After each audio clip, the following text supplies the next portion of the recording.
Doctor's Lounge. Today I'm hanging out with Dr. Valentina Bodav, board-certified breast surgical oncologist and high-risk specialist.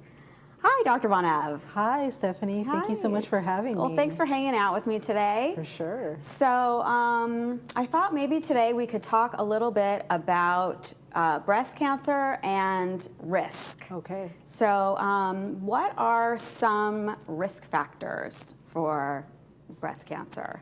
So the number one risk factor is being female, and it seems pretty obvious, but 1 in 8 women will be diagnosed with breast cancer sometime in their lifetime.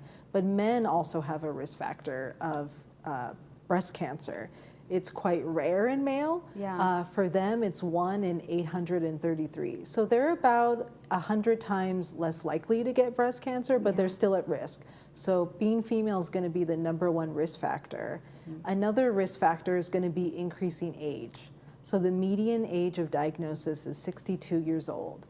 So you're more likely to be diagnosed when you're older. However, we of course see younger women being diagnosed, and they tend to be diagnosed with a more aggressive form of breast cancer, and they're more likely to have a familial history or genetic component related to breast cancer. Interesting.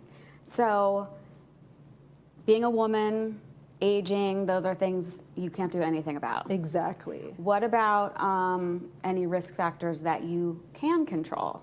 So, like I said, those risk factors you cannot control, but there are things you can control. Right. And one of them is going to be obesity. That's a risk factor for breast cancer. Another risk factor is someone who drinks alcohol large amounts on a regular basis.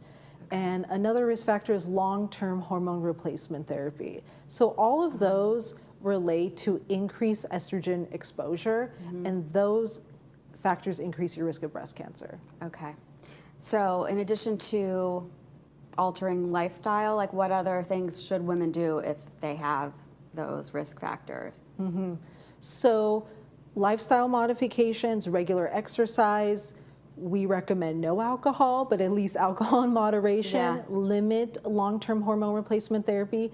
And then those factors that you can't control, such as a family history of breast cancer or having a gene mutation associated with breast cancer.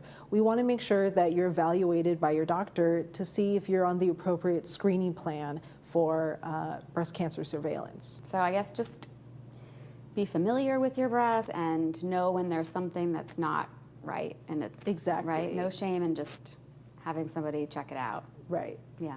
Okay. Well, this was a great conversation. Thank you so much. Thank you. Thanks for hanging out with me. Absolutely, anytime. Okay, thank you. Well, that's it for this episode of the Doctor's Lounge. Thanks for hanging out with me, and we'll see you next time.